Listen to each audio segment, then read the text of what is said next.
Good morning and welcome. Thank you. Higher education in Illinois faces an unparalleled financial crisis. We have gone 8.5 months without a budget and without support for our students through the MAP program. For FY16, the governor proposed a 31% cut in our appropriation, and for FY17, he's proposed a 20% cut. My message to you this morning is that despite the fiscal crises in which we find ourselves, SIUE has a way forward, and we have a viable and realistic way forward, and that's what I want to talk to you about today. While that road forward may be bumpy at times, and it's going to require further sacrifice from all of us, it's feasible and it's timely. The way forward is also going to require us to think of new approaches and new ways of doing business. So it's only proper and fitting, I think, that I quote, of course, from Abraham Lincoln, if you'll forgive me, that the dogmas of the quiet past are inadequate for the stormy present. The occasion is piled high with difficulty, and we must rise with the occasion. As our case is new, so must we think anew and act anew. We're able to think anew and act anew at SIUE because we have a viable way forward through the good work of a number of people. The first is President Randy Dunn. Randy, I can tell you this, and I can tell you this in all sincerity, since, as you know, I am not a candidate or interested in being the job of Chancellor. So this does not sound like idle flattery or that I'm campaigning for the job, but Randy Dunn has been masterful in handling the politics of Springfield and in mastering how we move forward as an institution and allowing SIUE to move forward at its pace and to keep me on line so that when I stumble, he's there to cover. So, Randy, thank you for your help.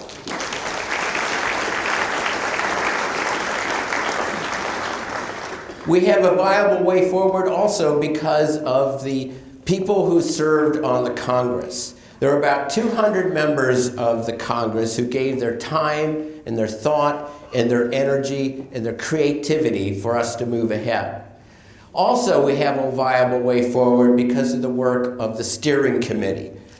Tim Schenecker, who chaired it, Denise Cobb, the provost, Laura Miles from Student Affairs, and Steve Huffstutler all gave immense amount of time and energy and creativity and in helping to steer the Congress through its sessions. Now, the Congress, in describing our way forward, it's important to understand where we started and how we got to this point in order for us to appreciate where it is that we're going.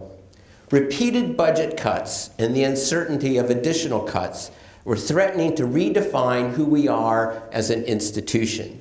Cuts and freezes had uneven impacts on our ability to carry out our mission. And as a result, it was reshaping who it was that we are. As Graduate Dean Jerry Weinberg said to me, we're dying by 1,000 budget cuts. Those budget cuts not only left us uncertain about our direction and our priorities, but it left us uncertain about how we were going to move forward.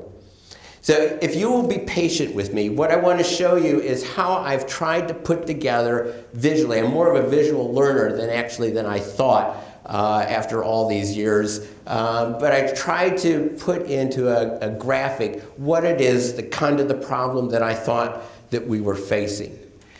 It's important to remember that we are a master's comprehensive institution with a mission and a values. We're not a Research 1 institution, nor are we an undergraduate baccalaureate institution. So that defines who it is that we are. And then we have a certain capacity as an institution, defined by the faculty and the staff, by our students, by the revenue we have, by the infrastructure, to carry out our programs. Our academic programs, our student services, the physical environment that enables the students to learn, all for learning, is directed by our long-range plan and by our drive for quality. Well, this is the ideal for us. But how is it, what happens when our capacity diminishes, when our resources, when our revenue starts to shrink? The first thing that happens is that we begin to lose quality. It goes down. And the whole system begins to teeter and begin to fall, and pretty soon we don't think that we're even able to enable students to learn anymore. So this is where I thought that the Congress would come in, starting again with our base of our mission, our capacity, our operations, and then if you add the Congress to this visual, you get a better sense of the action items that they developed and how they impact the capacity in our operations. And that's what it is that we were trying to accomplish. So in illustrating this, we asked the Congress to focus on 5 basic questions. And we invited to come together in this Congress the members of the Faculty Senate, the Staff Senate, Student Government, University Planning and Budget Council, University Quality Council, the Vice Chancellors, and their direct reports. All in all, it was about 200 people, and we had 3 sessions, one in November, December, and in January. Anywhere at any given time, 120 to 150 people attended, but overall, pretty much all 200 people were there over the 3 sessions. And we asked ourselves 5 questions. And from those questions, we reached some conclusions and then some action items. And those action items are what defines us for our priorities and our direction and how we're going to move forward through this crisis. Now, as I go through these action items and these questions, I'm not attempting to capture all the nuances, the debates, the qualifications, all surrounding the discussions that we had in the Congress. And I want you to know that certainly there was very vigorous discussion on a lot of these issues. But the first question we asked ourselves, should SIUE continue to grow enrollment while operating with fewer state resources? We had a resounding yes as a conclusion, but we recognized that the consequences and the difficulties associated with growth, space, class size, faculty-student ratios, impact on quality, the infrastructure, services, staffing, how we were all going to be able to handle this with diminishing resources. And we considered some tactical questions as well. Should we be growing online? How much as opposed to residential? What's the impact if we shrink residential upon the fee units? Is there a better way to use our space and our scheduling? Are there target groups that we should go after, certain demographic groups in terms of our recruiting? The action items that we determined was that we needed to update and expand our capacity study to better understand the limitations of growth, the advantages, how to grow, where to grow, the relationship between the cost of growing and the revenue, and to develop a plan for online programs that will attract new students, not take away from the residential students. The second question we asked is, how should SIUE determine its academic program priorities? The first thing we did was that we modified this to say that we should also develop administrative or non-instructional program priorities. The focus of the discussions during the Congress were of such things as the criteria, the guidelines, the process. Who would be establishing these priorities? Was it going to be one of those bloated, blood-sucking administrators that we had an FAQ about some weeks ago, or would it be a faculty, staff, and student body?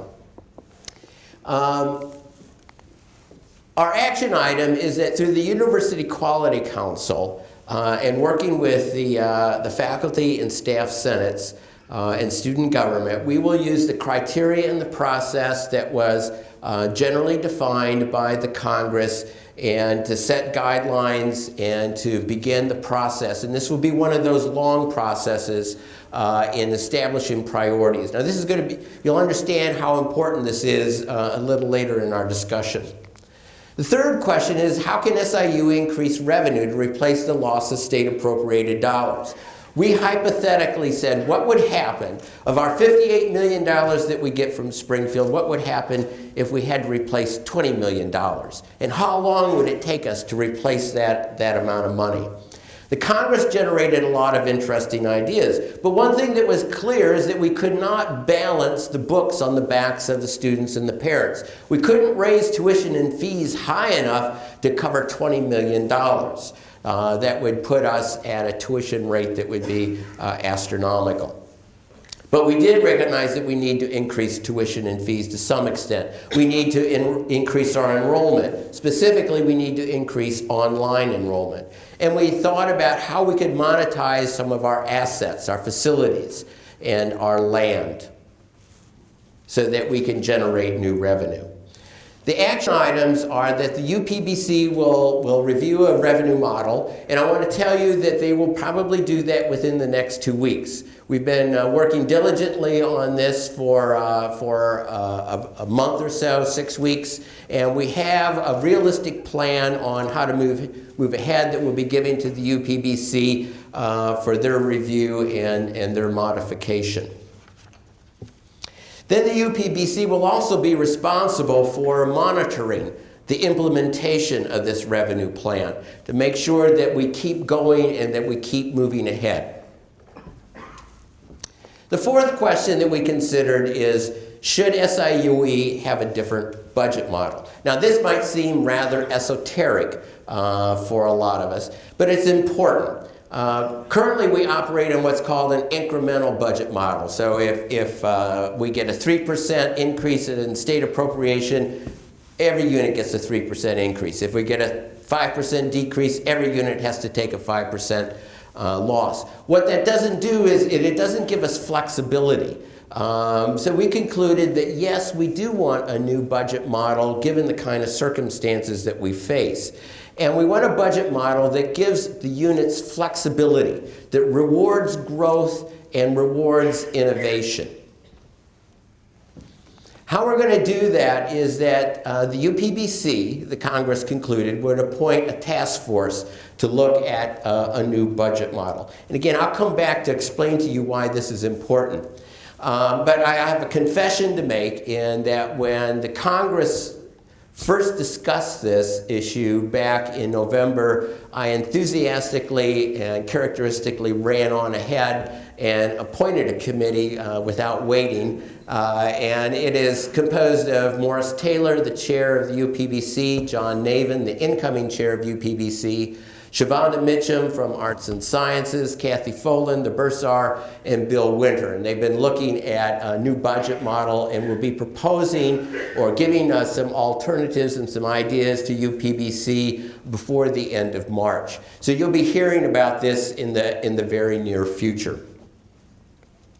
It's interesting to know, by the way, that I just read recently that the University of Illinois at Champaign-Urbana announced that it was going to change its budget modeling to allow for more flexibility and to reward growth. I just want you all to know that I'm very pleased that the U of I is following our lead.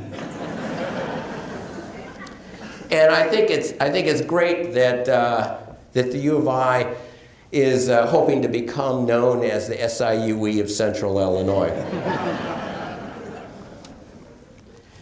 Question 5 that we explored is, how should SIUE revise its curriculum and delivery to improve quality and efficiency? This generated, as you can imagine, a good deal of discussion. We explored new freshman seminar, experiential learning, summer and winter terms, online courses, and we recognized that we needed to move ahead and recall the work that we began under the New Reality program. So our action items were to complete some initiatives that we already have started, having to do with scheduling, rapid course development, online programs, and the review of NESE results and a general education assessment. Now, NESE is an acronym for National Survey of Student Engagement, and not unsurprisingly, some of those numbers have not looked good for us. We've slipped a little bit as an institution.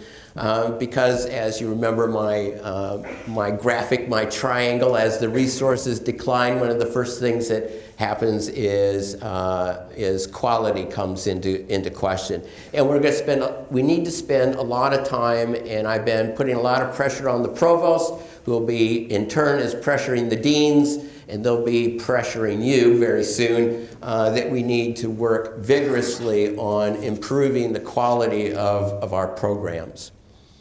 The second action item, is that Academic Affairs and Student Affairs will collaborate to launch a student success initiative with focus on retention and support for at-risk students. The third action item is to focus on course redesign. The curriculum is a living thing, and it has to continually improve and change and grow and contract and move forward to meet the needs of the students, how they learn and how they move forward in their disciplines. And this is, I can't emphasize how important this is. It's one of the things that makes SIUE special, and the quality of our programs, and we must always keep that in mind.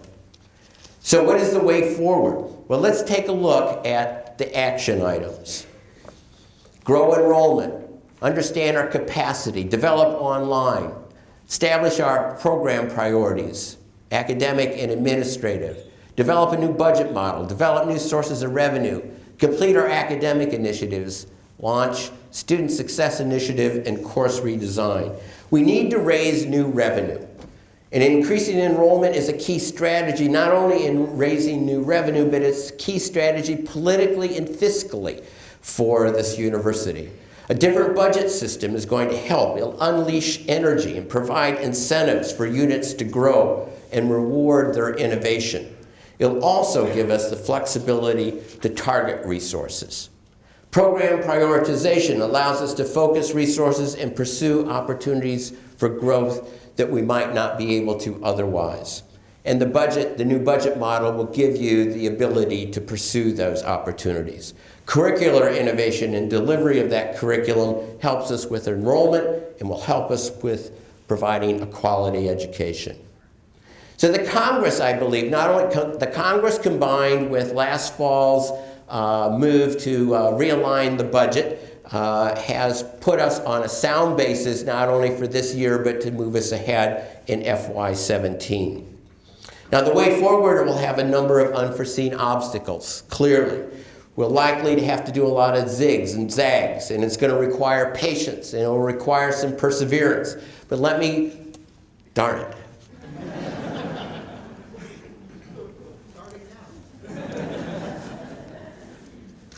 Let me quote from Martin Luther King. If you can't fly, then run. If you can't run, then walk. If you can't walk, then crawl. But whatever you do, you have to keep moving forward. In some of these action items, we will fly. In some of the others, we're going to crawl. But in all of them, we're going to move forward. We're setting the stage for SIUE to continue to thrive, not just survive. And we have to think anew, and we have to act anew. So let us not forget who we are. We are Southern Illinois University at Edwardsville. And recalling Shakespeare's The Tempest, we are responsible for the stuff of which dreams of thousands of students are made. And do you know what? It's pretty damn good stuff. Thank you.